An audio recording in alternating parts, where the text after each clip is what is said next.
어떤 분들이 연락이 옵니다. 장로님, 갇혀있는 형제들, 죄수자 형제들에게 뭔가 좀 사랑을 베풀고 좀 전도도 하고 선교하고 싶은데 어떻게 하면 좋겠습니까? 라고 제게 물어오는 분들이 가끔씩 계셔요. 그럼 제가 제일 첫 번째 하는 대답은, 사람 사는 거 돌아보면 참 재밌습니다. 아주 선한 일을 했는데 돌아오는 거는 아주 원망이 돌아올 때도 있고, 분명히 이건 좋은 일인데 이게 해보면 나중에 안 좋게 결과가 올 수도 있고, 참 그렇습니다. 특별히 또 저는 교도소에서 오랫동안 살다 보니까 수용되는 죄수들, 그 수용자 형제들과의 얘기가 굉장히 많이 얽혀 있죠. 지금도 가끔 어떤 분들이 연락이 옵니다. 장로님, 갇혀있는 형제들, 죄수자 형제들에게 뭔가 좀 사랑을 베풀고 좀 전도도 하고 선교하고 싶은데 어떻게 하면 좋겠습니까? 라고 제게 물어오는 분들이 가끔씩 계셔요.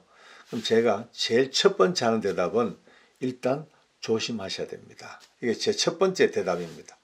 방법은 어떻게 그건 나중이고 일단 조심하셔야 됩니다. 왜냐하면 선한 그 일 끝에 항상 우리가 까딱 방심해 버리면은 너무나 좋지 않은 일이 벌어질 수도 있다고 그렇게 일단 전제를 해드립니다. 한번 제가 사례를 한번 들어볼까 싶습니다.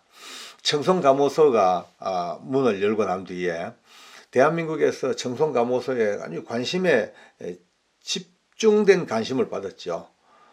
많은 이제 수용자, 거기다가 흉악범들, 아주 상습 전과자들, 올 때 갈 데 없는 고통의 사람들이 많이 와 있는 참 대한민국 참 가장 어두웠던 청송감호소. 그러니까 많은 분들이 거기에 선행의 뜻을 가지고 집중해서 이게 이제 사역을 시작했습니다.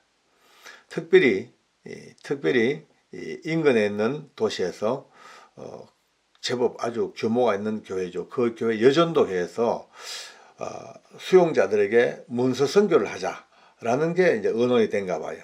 그래서 결국은 청송감호소 이 수용자 형제들과 1대1로 문서 선교 편지로 이제 관심을 가져주고 사랑을 가져주고 또 상담도 해주고 또 성경 공부도 시켜주고 이렇게 하는 1대1 문서 선교가 시작됐어요. 한동안은 청송감호소 분위기가 너무 좋았습니다. 도체 꽃향기 나는 봄바람이 불듯이 수용자들이 막 거기에 몰입돼 가지고 막 매일같이 편지 쓰고 답장 쓰고 또 문제집 보내면 또 성경 공부하고 이런 식으로 하다 보니까 너무너무 분위기가 좋았고 다들 그 성과에 만세를 불렀습니다. 그런데 한 1년 정도 지났어요.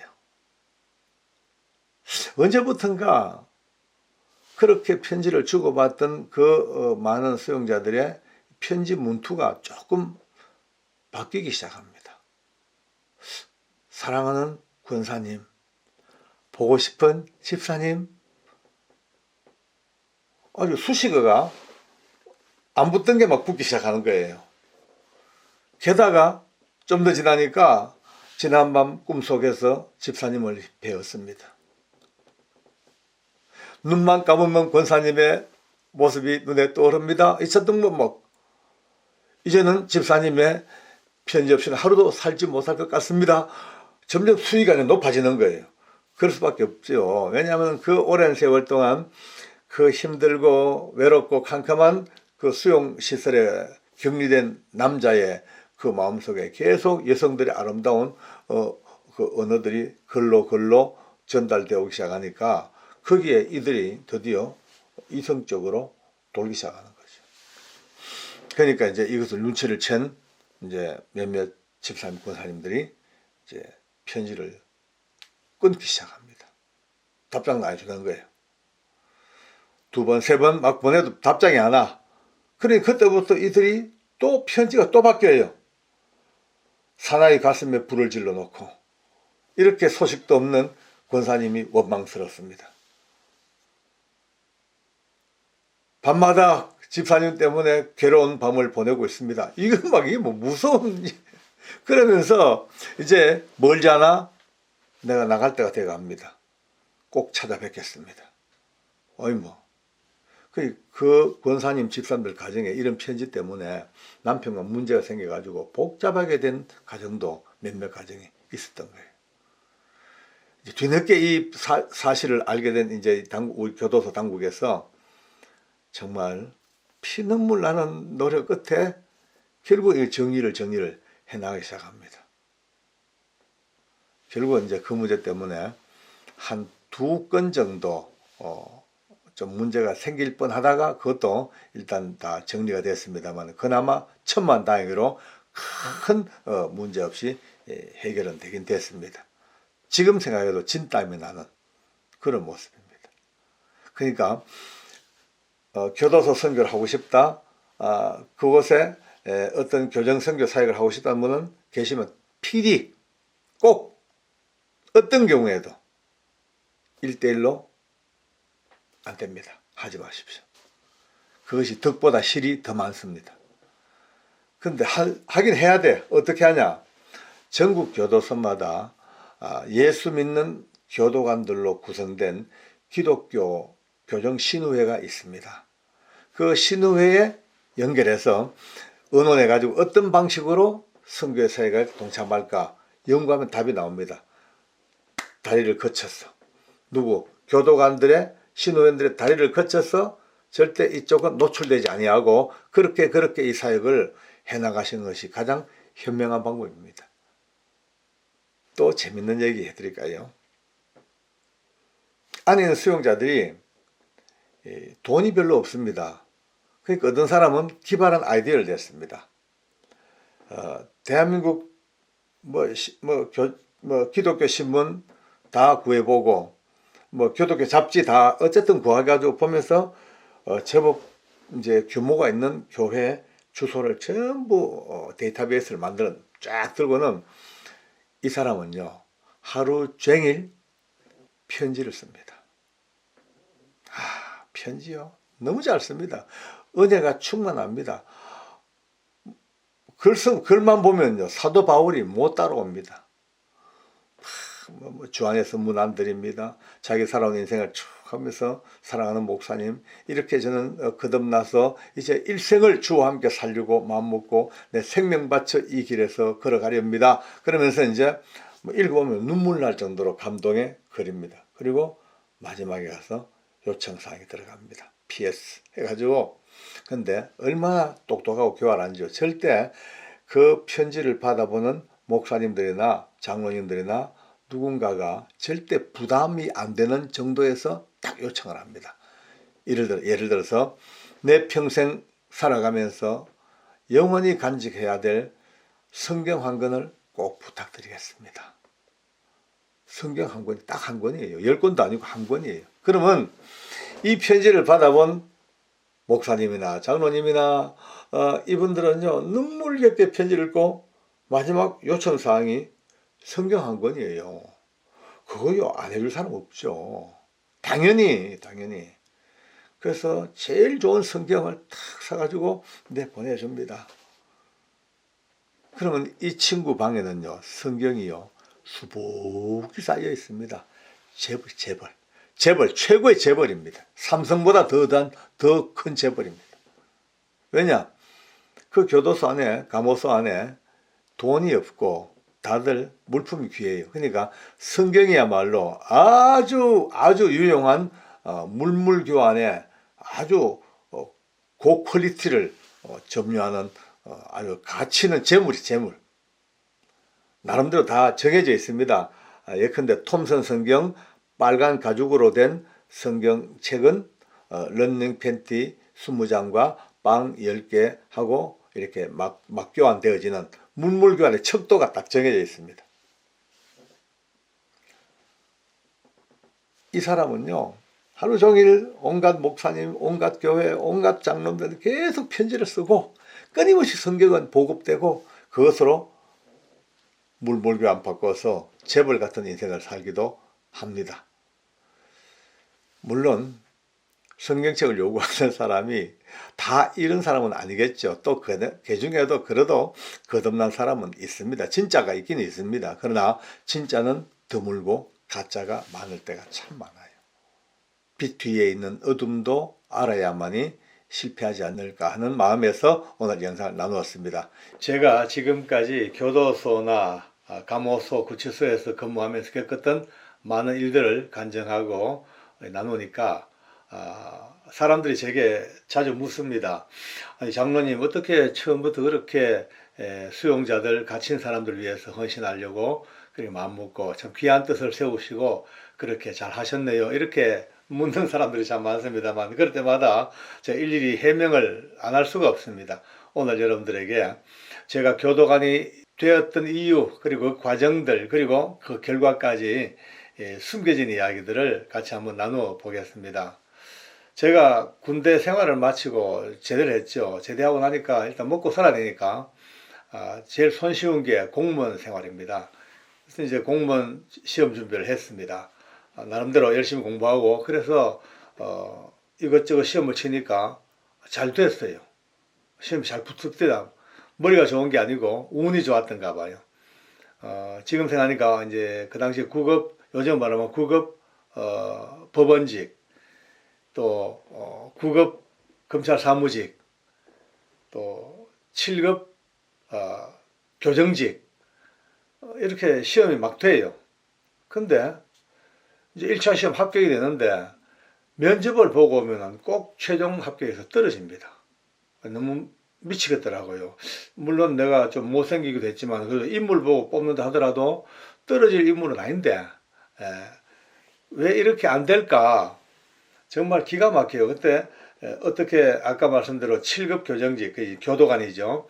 교도관 간부 시험에 그 당시에 공채에 합격을 했는데 그때 몇몇 사람들을 알았습니다. 같이 시험을 치고 같이 다니고 또 면접 준비하면서 친하게 지낸 친구들이 몇 명 있었습니다. 그런데 그것마저 또 안 되는 거예요. 최종 면접에서 불합격. 나중에 제가 얼마나 암담했겠습니까? 젊은 나이에 먹고 살아야 되는데 시험 치는 것마다 필기 시험은 되는데 면접에서 떨어져 보니까 결국 마지막 선택한 것이 행정직을 선택해서 행정직 7급을 쳤죠. 그게 또 됐어요. 그나마 마지막 행정직은 그 연좌제를 깊이 안 보니까 그래서 결국은 대구시청에서 공무원 생활을 시작했습니다. 그런데 그 가운데서 뭐 제 간증을 많이 들어 아시겠습니다만은 제가 쓴 책에도 나와 있습니다. 결혼을 했죠. 결혼했는데 결혼하고 보니까 저희 아내가 예수를 믿는 사람이었어요. 우리 집안은 철저한 유교 집안이고 정손 집안이고 양반 집안이고 기독교라고는 아예 담을 쌓는 집이고 예수님하고는 아예 쳐다보도 못할 그런 가문이라 저희 아내가 예수 믿는 사람이라는 게 딱 들키니까 우리 가문에 우리 문중에 큰 위기가 왔죠. 모든 어른들은 이제 집안 망했다, 종갓집 망했다. 어떻게 종부가 예수제가 들어왔냐? 도대체 종소는 뭐 했냐? 우리 아버지에게 막 질책이 떨어지고 저희 아버지는 우리 보고 이혼하라 그랬거든요. 안 된다. 어떻게 종부가 예수제냐? 이혼해라. 저보고 이혼을 종용합니다만은 저는 또 이혼을 못한 것이 아내가 너무 좋습니다. 너무 좋아가지고 이혼을 못해요. 어떻게 합니까? 사랑스러운데. 결국은 아내도 버리지 못하고 또 그러다 부모님도 버리지 못해. 저는 또 어릴 때부터 충효야말로 인간의 근본이고 이것이 최고의 가치로 알고 그래 배워왔기 때문에 어머니 아버지에 대한 불효는 또 생각도 못합니다. 그러니까 효냐 불효냐 아내에 대한 헌신이냐 이 버리는 거냐 이 갈등 속에 딱 걸리니까 저는 미치죠. 그러니까 어디론가 도망가야 되겠다. 어디론가 탈출구를 찾아야 되겠다. 이것이 자나깨나 내 머릿속에 있는 고민입니다. 한 번은 제 이제 가까운 친척 중에 하나가 큰 사고를 쳐가지고 대구 교도소에 구속이 됐어요. 제가 안 가볼 수 없어서 갔죠. 평생 처음으로 교도소를 간 거예요. 가서 면회 신청을 하고 거의 1시간 가까이 기다렸다가 면회를 하는데 3분 하고 땡 끝나버립니다. 그러니까 얼마나 답답해요. 근데 마침 생각하니까 한 4, 5년 전에 이 교정직 시험을 칠 때 같이 친했던 친구 하나가 마침 그 대구교도소 근무를 하고 있는 걸 알거든요. 전화를 했습니다. 하니까 마침 전화를 받아요. 왔다니까 오라 그래. 그래서 갔죠. 교도소문을 딱 정문으로 들어가는데 세상에 그 엄청난 넓은 그 정문 그 바로 앞에 제 친구가 섰는데 제가 처음 보는 순간에 무슨 메가더 장군인 줄 알았습니다. 그 큰 멋진 덩치에 제복을 입었는데 금태 모자를 탁 쓰고 가슴에 번쩍번쩍하는 걸 달고 큰 뭉화를 2개나 달고 쫙 서 있는 폼이 완전 무슨 뭐 메가더 장군? 아니 을지문덕? 이순신? 내가 아는 모든 장군들은 다 갖다 모아도 못될 텐데 너무 멋있는 거예요. 보는 순간에 그것뿐입니까? 지나가는 부하 직원들이 아주 절도 있게 충성 경렬 그러니까 서서 경렬을 촉촉촉 이렇게 받는 거예요. 제소자 중에서 모범수들 뽑아가지고 지도원이라고 그때 썼습니다. 이들은 모양이 더 좋네요. 또 요즘 헌병보다 더 멋있게 옷을 쫙 빼입고 링을 차고 워카를 신고 지나가다가 제 친구만 보면은 미친 듯이 막 갱생 이러니까 와, 저는 보는 순간에 내 꿈에도 그리던 이런 조직 생활. 저게 내가 4, 5년 전에 왔어야 되는데 연좌제 때문에 못 와가지고 막 그냥 모든 게 너무너무 멋져 보이는 거예요. 민회실에 갔습니다. 자기 방에. 그러니까 내 친척을 불러다 놓고 뭐 3분에 있어요. 30분도 좋고 그냥 이야기 시큰시키고 할 것도 하고 그래 돌아오면서 내 마음속에 제 눈에 보이는 거는 그 친구의 그 멋있는 모습 그 어마어마한 교도소 그 분위기 지나가는 직원들의 그 충성 그 지도원들의 갱생 이 모든 게 꿈에서까지 떠나지가 않아요. 그래 보니까 집은 집대로 또 아내와 우리 어머니 아버지와의 문중의 갈등이 최고에 달했죠. 거의 죽음 같은. 그러니까 제가 이거 계속 하는데 마침 그 당시에 새로운 정부가 들어서 가지고 모든 연좌제를 철저하게 다 없애겠다는 그 선포가 되었습니다. 완전 관보에 딱 나가지고 그러니까 쉽게 말해가지고 어떤 공안직렬이나 이런 직렬도 연좌제를 적용하지 않는다는. 연좌제는 뭐냐면 내 주변에 가까운 이웃들이 그런 어떤 공산주의라든지 이념적인 문제가 있으면 내까지 걸려드는데 이제 완전히 내 당대 내 문제만 내면 전혀 관계없다는 이 관보를 딱 본 순간에 그렇다면 이제 이렇게 한번 쳐볼만 하다 해가지고 저희 아내에게 여보 내 교정직 갈까 이래 물었어요. 저희 집사람은 모르니까 교정직이 뭔지 모르니까 그거 뭐 하는데요. 신문사나 출판사에 인쇄 교정하는 그런 교정직이요 이래 물어요. 그게 아니고 이 사람아 교도소에 교도관들을 교정직이라 그러는데 여기 가면은 어머니 아버지하고의 싸움도 필요 없고 이제 이거는 전국구야. 전국에 약 50개 교도소가 있는데 한 교도소에 2년 3년마다 계속 뺑뺑 도니까 합법적으로 어머니 아버지의 슬하를 벗어나서 도망갈 수 있다. 이렇게 하니까 집사람이요 펄쩍 뛰는 거예요. 너무 좋아가 막 박수를 치고 공부하라고 막 몰아붙이네. 그때부터 또 공부를 합니다. 근데 하니까 어렵죠. 벌써 4, 5년 전에 했던 공부인데 그동안 책 놓고 있었는데 그것도 아주 전문 과목인데 제가 지금 기억에도 국사, 국어, 영어, 그 다음에 행정법, 교정학. 너무 전문, 어쨌든 했습니다. 하여튼 집사람은 저를 그냥 잘나 그러면 꼬집 뜯어가면서 공부하라고 도망가고 싶어가지고. 그래서 시험을 치러 갔죠. 솔직히 이제 비율이 엄청 높았어요. 간부 시험이라 국어 8급을 건너뛰어가 바로 7급으로 들어가는 간부니까 엄청나게 비율이 높은 준고등고시 마찬가지라고 해도 과언이 아닐 겁니다. 근데 이미 저는 생각할 때에 이래 공부해가지고 내가 옳게 되겠나.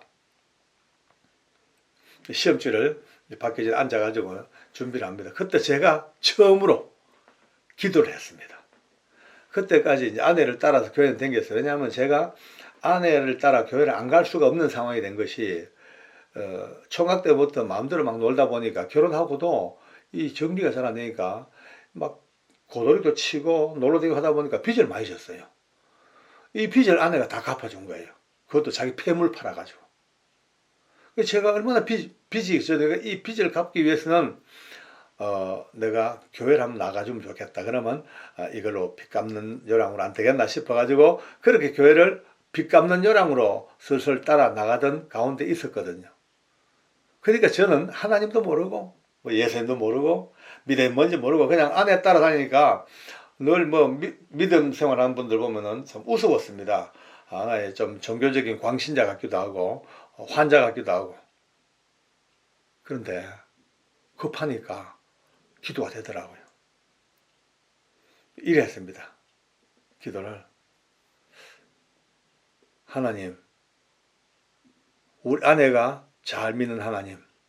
저는 잘 모르겠습니다만 우리 아내가 잘 믿으니까 아내의 내 체면을 봐서 아내 얼굴을 좀 내세워 기도를 하겠습니다. 제가 이 시험을 쳐서 집을 나와야 됩니다.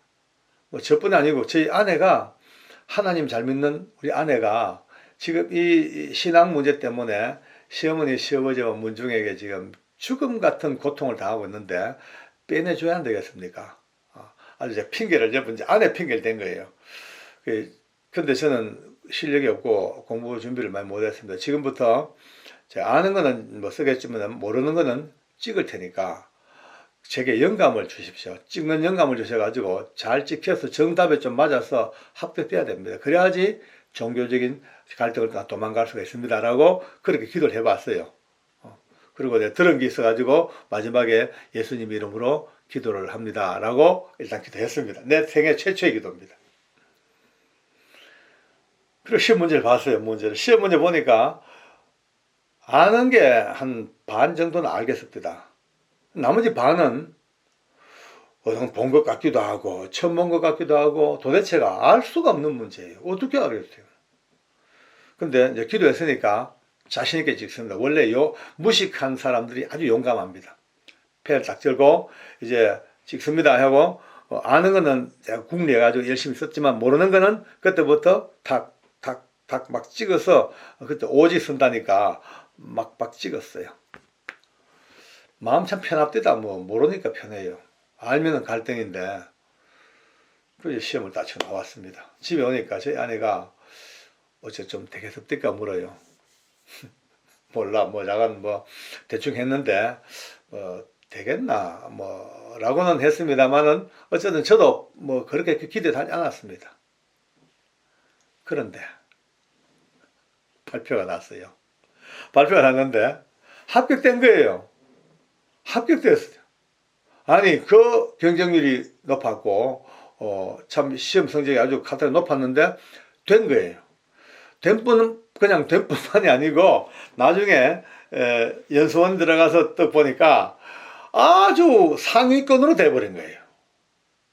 저 이 간증은 참 하기 어렵습니다. 왜냐하면 공부해야 되고 시험 칠 사람들이 열심히 공부해야 되는데 제 간증 듣고 이게 무슨 또 뭐나 되는 줄 알고 시험이고 뭐 때려치우고 누가 잘 믿는 하나님 찍을 테니까 봐주세요. 또 이러면 안 되잖아. 그죠? 그러니까 이건 참 하기 어려운 간증입니다만 제 얘기니까 솔직히 제가 말씀드립니다.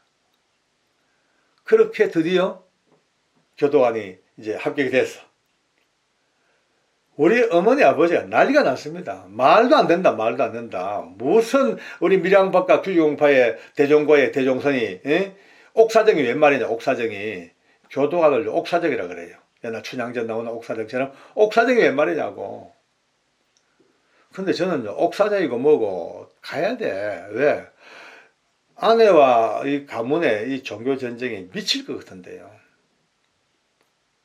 가야 돼. 그 결국은 주변의 만류를 다 뿌리치고 어머니 아버지의 만류까지 다 뿌리치고 기어이 아내를 데리고 드디어 아기를 안고 교도관의 길로 나섰습니다. 이제 저는 이 성경을 보다가 아브라함을 볼 때마다 늘 그런 얘기를 합니다. 나는 제2의 아브라함이다. 그런 얘기를 합니다. 많은 사람들이 저보고 눈빛이 좀 맛이 갔냐, 드디어 교만이 극에 달했네. 이런 눈빛을 보면은 저는 아브라함의 믿음은 따라가지 못했거나 상당 부분 아브라함과 닮았어요. 많이 닮았어요. 왜? 첫째, 본토 친척 아비집을 떠났어요. 아이, 대단하지 않습니까? 저도 본토 친척 아비집을 떠난 거예요. 만류를 뿌리치고 떠났어. 어디로? 어느 교도소 갈지 모르는 갈 바를 알지 못하는 곳으로 떠났어. 아이, 아브라함과 상당히 닮았죠. 게다가 우리 집안의 믿음의 조상입니다. 어쨌든 날라리든 뭐든 간에 일단 믿음으로 그렇게 해서 나중에 주님 만났으니까 일단 믿음의 조상이고, 그 이후로 우리 온 가문이 우리 집안이 6남매 13명의 손자 손녀들, 우리 어머니 아버지 형제간들 100%한 명도 빠짐없이 다 예수 믿는 집으로 변화되었으니까 이 또한 아브라함이라고 해도 뭐 별로 두드릴 말 소리는 아닌 것 같아요. 이제 농담이었습니다만은 또 가는 곳마다 제단을 쌓고 예배를 드립니다. 상당히 닮았죠, 아브라함과. 그렇게 떠나 부산 교도소로 들어갑니다. 부산 교도소에서 초임 간부로 생활하다가 거기서 잘 해야 되는데 거기 가서도 또 옛날 성질을 못 버려가지고 그냥 상관들 애먹이고 그냥 내 마음대로 놀고 뭐 솔직히 개구장이가 어디 딴 데 가겠습니까? 얼마 전 영상에 댓글을 많은 분들이 박효진 장로 개구장이님, 개구장이 때를 보는 것 같다고 이런 말을 많이 합니다. 솔직히 개구장이었고 말썽꾸러기였고 좌충우돌, 정말 예수님 때문에 살았지 예수님 아니었으면 저 골치 아픈 사람이죠. 그때만 해도 부산 교도소 근무할 때만 해도 예수님 몰랐으니까 안에 다녀도 늘 교회는 그냥 믿는다고 하는 사람들의 집합처, 하나님, 인간들이 만들어 놓은 가상의 신, 예수님 역사에 잠깐 나왔다가 그냥 죽어버린 그냥 이스라엘 선지자, 뭐 그 정도. 성령님 어딨노? 성령님은 삼위일체를 만들고 꿰어 맞춰오는 그 존재지. 뭐 이런 생각했던 저가 뭐가 있겠습니까? 그러니까 부산 교도소에서도 그냥 허랑방탕 그래 살다가 인사이동이 됐는데, 부산 교도소 근무했으면요 최소도 대전이나 인천이나 서울로 와야 되는데 청송 감호소로 그냥 날아가 버린 거예요. 좌천이죠. 완전히 이제 귀양살이 간 거죠. 뭐.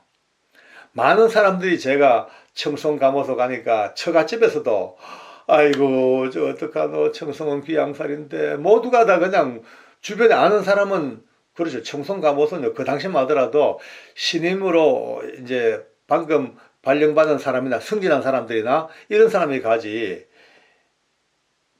진짜 그런 어려운 곳입니다. 거기 갔으니까 다들 저를 끝났다 그랬습니다. 저도 솔직히 청송 가긴 가면서도 참 속으로 참 뭐 썩은 무 씹은 듯이 그래 갔죠. 그런데 가장 낮은 곳, 가장 험악한 곳, 가장 근무하기 싫은 곳, 가장 많은 전과자들이 모여있는 곳, 지옥의 땅, 그곳까지 하나님이 저를 그렇게 밀어 넣으셨는데, 거기서 드디어 내 인생의 가장 밑바닥, 처참한 공직 생활도, 내 상태도, 내 모든 것들도, 몸들도, 마음들도 전부 다 밑바닥, 저간 밑바닥에서 87년도 1월 날 주님께서 저를 찾아오시고 한순간 제 혼과 영과 육을 확 뒤바꿔 놓으시고 제 입으로 하나님 살아계시는구나, 우리 예수님 살아계시네, 성령님 정말 나와 함께 계시는 영원한 나의 보혜사 성령 하나님, 그 하나님의 은혜가 깨달아지는 천지개벽하는 내 인생으로 볼 때는 우주가 뒤바뀌어지는 그 위대한 하나님께서 문을 팍 여시고 긴 세월 동안 참으로 압력밥솥 때 그냥 막 김 꽉 놓여서 수증기가 꽉 찼다가 어느 순간 펀 터뜨리듯이 하나님을 아는 믿음의 세계로 저를 불러내시고, 그때부터 사랑이 뭔지 알고 은혜가 뭔지 알고 영적 세계를 알고 믿음이 뭔지 알고 막 그냥 굴러굴러 하나님 은혜 속에 살다가 지금까지 끌고 오시는 그 은혜, 저는 그 과정을 쭉 살펴보면서 저희 아내는 교정직이 뭔지도 몰랐던 사람이에요. 저는 그게 갈 때까지만 도망가려고 갔던 곳, 그러나 하나님은 기어이 끝자락에서 하나님의 영원한 섭리, 하나님의 계획, 하나님의 전능한 하나님의 그 프로그램 속에서 한 인생을 바꾸어 놓으시고 드디어 이 많은 것들을 체험하게 하시고 이제 많은 사람들에게 이렇게 나누고 나누어서 하나님의 은혜를 같이 공유하는 그런 자리에 부르신 거 생각하면은 제가 늘 쓰는 말대로 인생은 결과보고다. 나중 돼봐야 한다. 나중 돼봐야. 지금 아픈 거 힘들지만요. 그 너머에 뭐가 있을지 모릅니다. 제 댓글에 올라오는 수많은 고통스러운 이야기, 아픈 이야기, 절망적인 이야기가 얼마나 그거요. 아직 모릅니다. 왜 그런지 아직 그게 다가 끝이 아닙니다. 너머에 뭔가 있습니다. 그것을 안다면 이제 자신만만하게 고통아 와라. 내 이거 주님 예수 이름으로 내가 이기겠다. 예수님께서 날 살려준다. 이기겠다. 넘어가면요. 인생은 결과보고라. 끝이 돼봐야 알아. 지금 당장은 몰라요. 지금 당장 어떻게 하겠어요? 뭐 좋은 일 많이 생겼습니까? 좋지요. 그러나 그것이 끝이 아닐 겁니다. 그 의미가 분명히 있을 겁니다. 선하게 쓰실 하나님의 의미가 있고 아파도 의미가 있고. 제가 교동 안으로 들어온 이 과정이 짧게 끊어 얘기했습니다만 이미 다 연결이 되실 거예요. 기어이 하나님께서는 그들과 함께 꿇어앉아 눈물로 기도하고 주의 나라를 이루나간 일에 부름받게 쓰게 하시고 지금은 유튜브를 통해서 전 세계 열방의 많은 믿음의 사람들과 같이 소통하면서 은혜 나누는 이 놀라운 역사가 오늘 하나님께서 이루내신 마지막 결과물이라면 한 번쯤 더 하나님을 신뢰하고 그래 하나님께서 나를 어떻게 끌고 나가실까 내 온몸을 던져 그분 앞에 우리가 두 팔 벌려 안 키울 수 있는 은혜가 오늘 다시 한번 있기를 바랍니다. 감사합니다. 할렐루야.